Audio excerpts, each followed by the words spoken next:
Amigo, fala minha amiga, uma boa noite, melhor dizendo, um bom dia. 3 horas da manhã, 36 minutos do dia 18 de julho de 2026. Veja só, na madrugada gravando mais um conteúdo. O canal tava meio inativo, tava muito focado aí em outros projetos, principalmente também na Copa, né? A gente fica de olho, e a gente vê uma semifinal tão intensa como foi essa semana. São tantas ideias e a gente acaba dando um pontapé em nenhuma. Mas eu resolvi gravar esse vídeo. Vai ser um geral aí dessa semifinal, né? Praticamente aí Malvinas de novo, um tema assim absurdo, né? Que foi a semifinal entre Inglaterra e Argentina, do contexto de Maradona, Guerra das Malvinas. No dia anterior também Espanha e França, no contexto da queda da Bastilha, olha só, a história tacando novamente na gente. Mas é isso, eu vou reafirmar aqui para vocês sempre, hein? Deixa aquele joinha, me segue aí, gente, se inscreve no canal, vamos incentivar o pequeno produtor de conteúdo aqui. E é isso, eu tô com a minha colinha de sempre, então você já sabe, vídeo meio raiz, naquele estilo sem corte. Será que você aguenta? Porque eu já estou preparado. Então, vamos aí, vamos trocar uma ideia. Comente com educação sempre, viu? Mas deixa aquela sugestão marota aí, que eu vou ler com muita atenção e muito carinho. Valeu? Bom, gente, é isso. Vimos uma Espanha e uma França, vimos uma Argentina e Inglaterra. Quão impactados vocês estão aí com esses jogos e com a decisão? Bom, para mim, foi importante assistir os dois jogos para identificar que nós estamos distantes, né? A primeira reflexão que eu faço é comparando com o futebol brasileiro. Gravei um vídeo, né, há alguns dias, refletindo sobre o quão distante o Brasil tá da sua própria cultura, porque não faz as reais perguntas que deveria, né? Nós deveríamos nos questionar o que nós queremos para o nosso futuro e qual é o nosso real futebol, né? E eu vi essa semana um comentário do Miller, né? Novamente, olha só o Miller voltando aí pro canal. Mas dessa vez eu acho que ele tá um pouquinho certo. Ele tá errado no contexto geral sobre não convocar jogadores da Europa. Esse assunto já, né, sempre volta quando o Brasil manda mal no Mundial, como mandou nesse ano nos Estados Unidos, México e Canadá. Mas, gente, vamos ser honestos. Tem um pouco de base aí, onde ele fala sobre a questão da identidade, né? Eu acredito que a gente possa, assim, focar aí um pouco mais no projeto nacional, né? Quando a gente avalia que temos aí o Carlo Ancelotti, ele pode sim identificar padrões aqui no Brasil. Não fazer um trabalho preguiçoso de mapeamento e trazer o melhor zagueiro da Juventus na temporada passada. Não, não, gente, não. A gente precisa assim de conceitos, né? A gente precisa identificar quais passos devemos dar, né? Porque da mesma maneira que o Brasil não teve, né, na Copa do Mundo Éder Militão, a Espanha não teve o Carvajal, né? Mas a Espanha tem uma filosofia, né? O De La Fuente, o mesmo De La Fuente que é professor aí foi professor do Scaloni, olha só, hein? Só história magnânima aí nesse mundial. O mesmo De La Fuente, ele enfrentou o Brasil, né? Ele conseguiu levar a seleção espanhola para uma final de Jogos Olímpicos em 2021. A mesma Espanha conseguiu também assim, uma campanha gloriosa nos últimos Jogos Olímpicos também em Paris, venceu a França e ela amplia aí uma dominância sobre os franceses, né? Seja na Nations, seja na Eurocopa, e é aquilo, ela brecou o que possivelmente é a melhor geração francesa de futebol, sim. O Olise não jogou mais bola que o Platini, o Dembélé não jogou mais bola que o Zidane, apesar de ser o melhor do mundo, e tá aí cotado aí. É outro assunto que a gente vai ter aqui. Cotado entre os melhores do mundo, acredito que não vai levar. Copa do Mundo sempre pesa e a gente sabe quem é o grande favorito, né? Você faz ideia quem é. Mas é isso, gente. Vimos aí uma posse contra a velocidade, vimos que o futuro do Mbappé agora é só em outras Copas, por mais que ele possa se tornar o maior artilheiro de todas elas hoje, mais tarde, daqui a pouco, né? Melhor dizendo. Temos uma Espanha que é um antídoto da França, né? E apesar de todo o simbolismo do dia, eu pelo menos já imaginaria que se a semifinal da Espanha fosse a França, daria Espanha.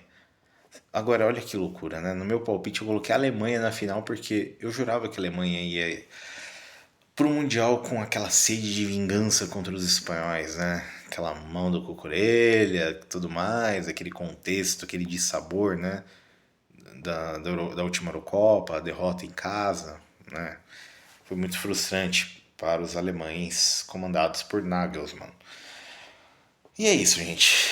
Eu fico chocado como a Espanha joga sem Pedri e ainda tem controle de tem o controle do meio campo, consegue dominar o jogo, né?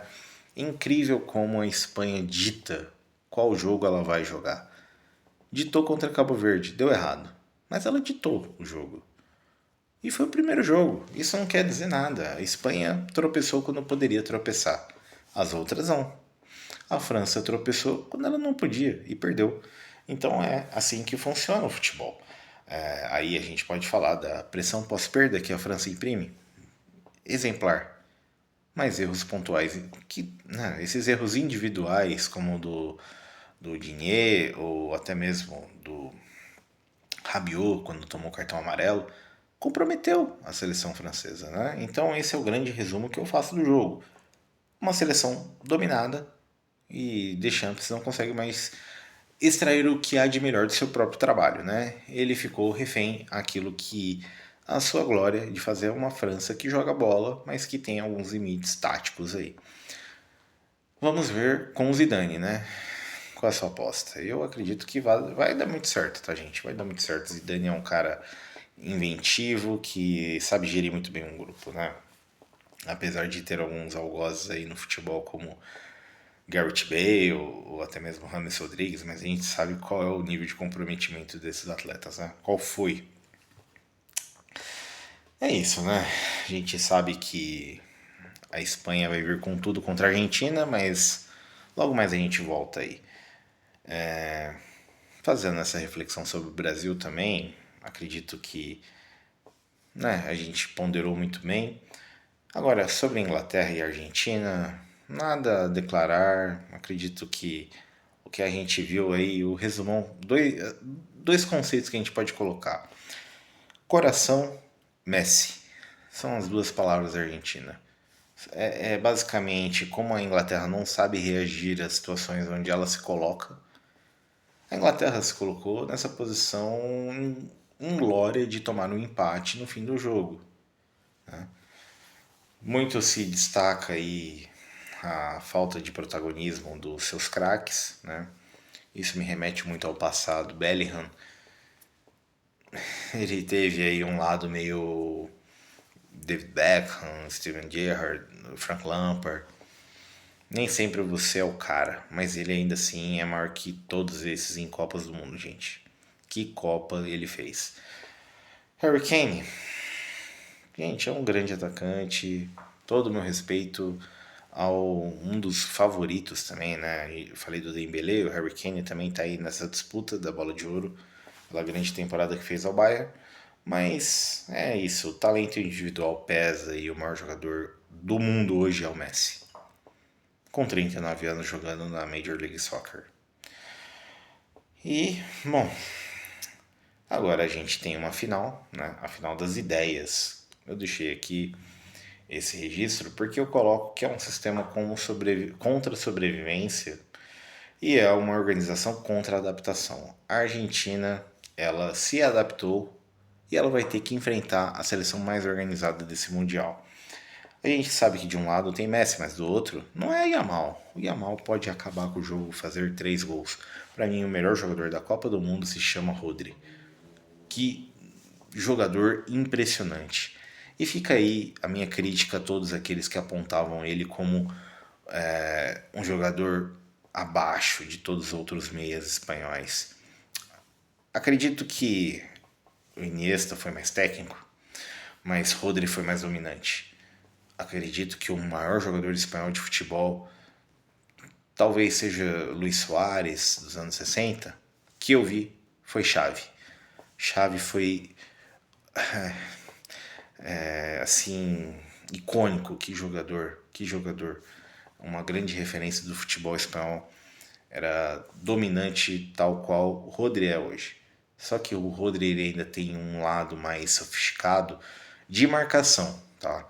Não de posse de bola, mas ele consegue trazer desarmes que parecem assim uma obra de arte. É impressionante como poderiam ser rodados como filmes clássicos assim. É incrível ver a Espanha jogar e é incrível ver Rodri marcar o seu oponente e também pisar na área para marcar gols. É verdade que nessa Copa ele não está sendo tão ofensivo, mas em outra hora vimos ele decidir uma final de Champions League. Ele talvez não tenha merecido ganhar a bola de ouro que todo mundo pediu do Vinícius Júnior. Mas ela tem um lado simbólico de ter um jogador do tamanho do Rodri melhor do mundo, gente. Ele jogou mais bola que o Busquets, ele jogou mais bola que o Xabi Alonso, foi mais jogador que muitos meias espanhóis. Foi mais jogador que muitos outros meias no geral. E merecidamente está numa final de Copa do Mundo, fazendo um excelente Mundial, né, gente? Então, temos aí uma Espanha tão dominante que também não joga com Pedri, né? Olha só como pode. Para mim, o melhor meia hoje do futebol espanhol é o Pedri, não é o Bellingham, tá? Quando eu falo futebol espanhol, Barça e Real Madrid, penso no Pedri. Acho encantador também o seu jogo, mas não consegue casar com o futebol espanhol. E talvez isso seja um problema, tá? Não foi contra a França, não foi contra a Bélgica, não foi contra Portugal, mas Pedri ainda precisa se encontrar, porque a seleção espanhola, por mais que não precise do protagonismo de suas estrelas, ela precisa sempre de um escape no segundo tempo, porque é um jogo cansativo, é um jogo onde você vai ter que trazer toda a sua questão de dominância dentro de campo, e para que isso aconteça, né, é importante que os seus craques eles estejam em forma e que eles consigam desempenhar de uma maneira precisa, né? Essa influência do futsal, né, ela remete muito a jogadores talentosos. Então é importante que um jogador como o Pedri esteja tecnicamente perfeito, né? Se não perfeito, próximo disso. Porque para a Espanha é importante. É importante a posse de bola, mas uma posse de bola com qualidade, né?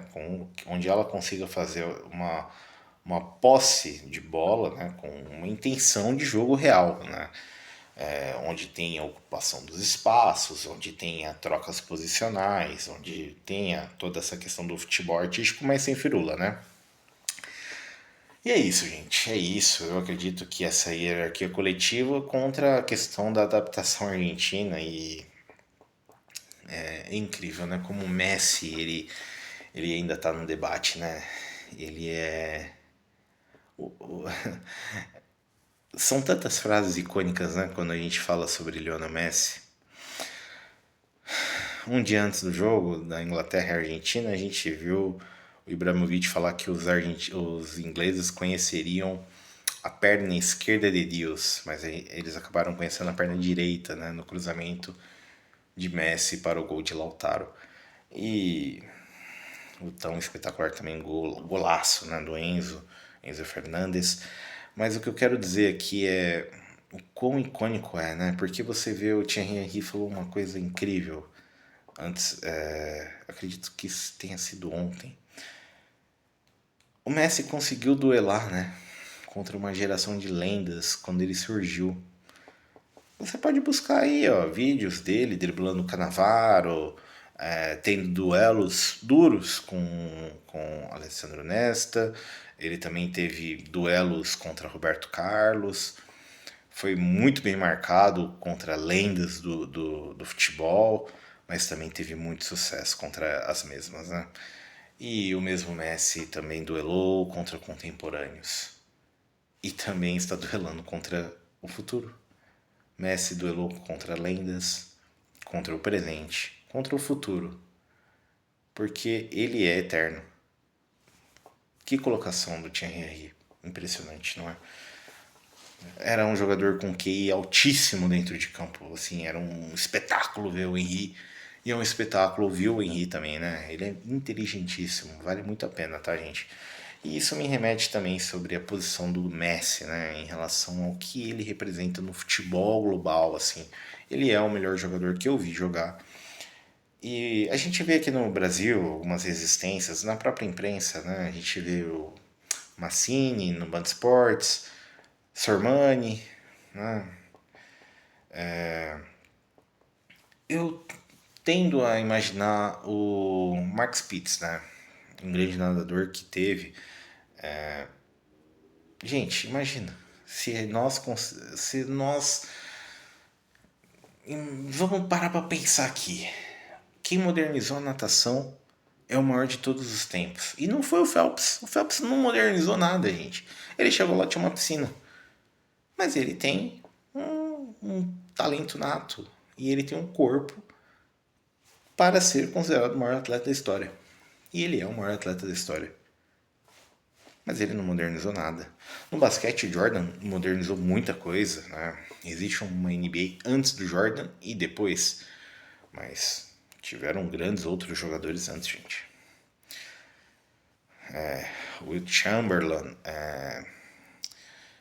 poxa, vindo agora, pensando aqui, pô, em números, Bill Russell, Kareem, contemporâneos não, mais velhos ali, Larry Bird, Magic Johnson, mas o maior é o Jordan. E não só por ter revolucionado através do marketing e tudo, mas pelo talento, gente. Estamos falando do maior jogador da história. E temos hoje o LeBron, que bate de frente, sim, pode ser comparado. Tudo é comparável, gente. Tudo é. Quando tem talento, quando está no seu apogeu, da mesma maneira que Pelé ganhou com 17 anos uma Copa do Mundo, o Messi pode ganhar uma com 39. A minha aposta é a Argentina. Eu fiz dois bolões e eu coloquei o errado contra você, para vocês. Que eu tinha dito que era Alemanha e Argentina, uma questão de revanche para os argentinos ali, ou uma dominância alemã. Mas por um momento a Alemanha acabou. Ela resolveu surpreender o mundo perdendo para o Paraguai, né? Sendo eliminada para os paraguaios. Eu imaginava que a Alemanha despacharia a Espanha. No meu primeiro palpite, a Espanha era finalista, mas eu acreditei um pouco nesse romantismo da Eurocopa de 2024 e todo o cartaz de vingança, né?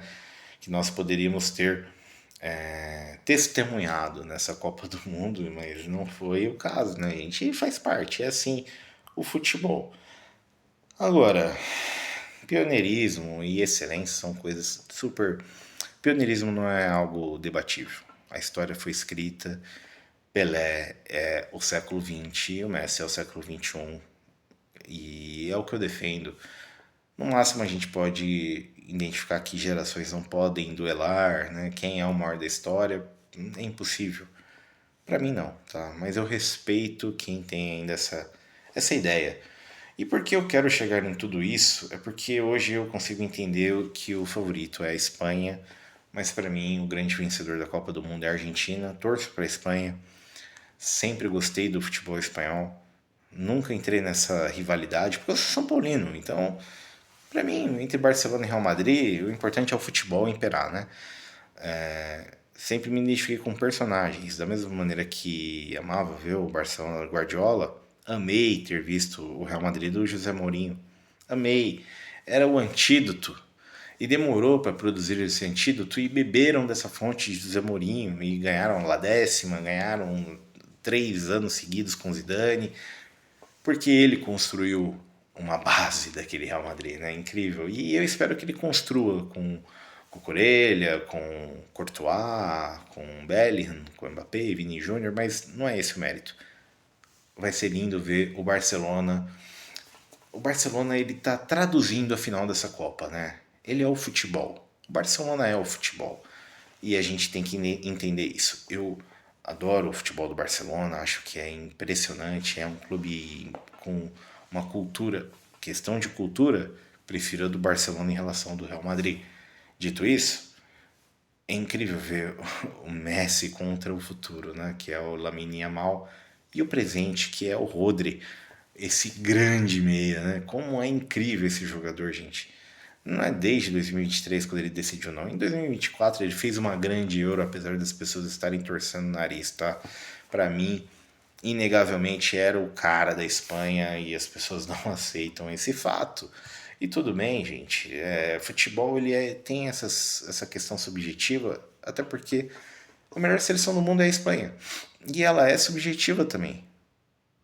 Se você parar pra pensar, tô começando pelo goleiro. Davi Raya é um goleiro melhor. É um goleiro melhor. Ele deveria ser titular? Não, não. Eles estão bem servidos no gol. O Nai Simon é um goleiro que tem que estar lá. Já tomou gols bizarros, até gol contra bizarro. Eu não esqueço do gol contra que o Pedri fez em 2021. Foi bizarro. Mas ele é um goleiro que ele gera expectativa e confiança do treinador. Agora, eu espero mais da Argentina como protagonista de um futebol que não é o melhor do mundo, mas ela é protagonista dessa competição. E essa competição muitas vezes não vai premiar o melhor. A melhor seleção ela não foi condecorada em 2006, em alguns momentos em 2010 com a Espanha, porque aquela seleção espanhola era no papel a melhor seleção do mundo, mas não era mais a seleção de Aragonês. Del Bosque piorou consideravelmente a seleção, apesar do título, Aragonês não ganhou.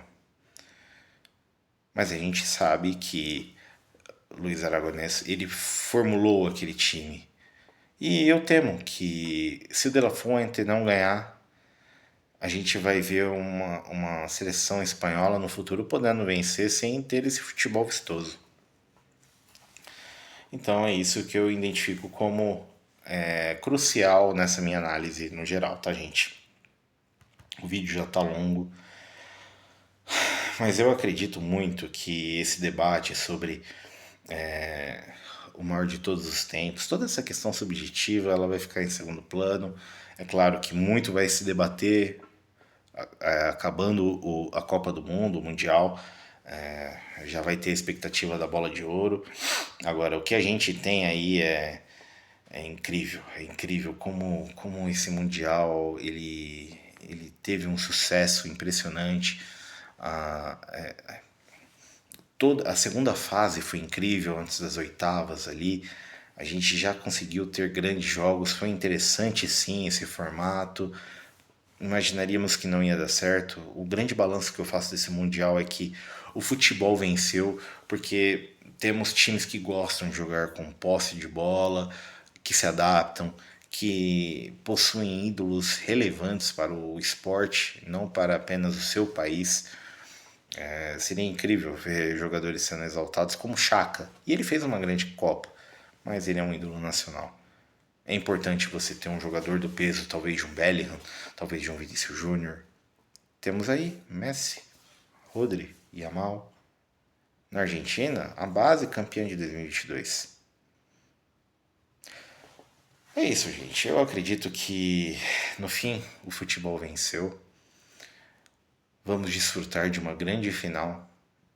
E me emociona muito, me emociona muito. Gostaria bastante de ter gravado um vídeo nas vésperas do jogo França e Argentina de 2022, mas estou podendo gravar esse. Então, fica aqui o meu muito obrigado a você que me acompanhou durante esse Mundial. Foram poucos vídeos, foi uma trajetória curta. Espero revê-los posteriormente e basicamente fica aqui o meu registro e o meu agradecimento. É isso. Muito obrigado e tchau, tchau.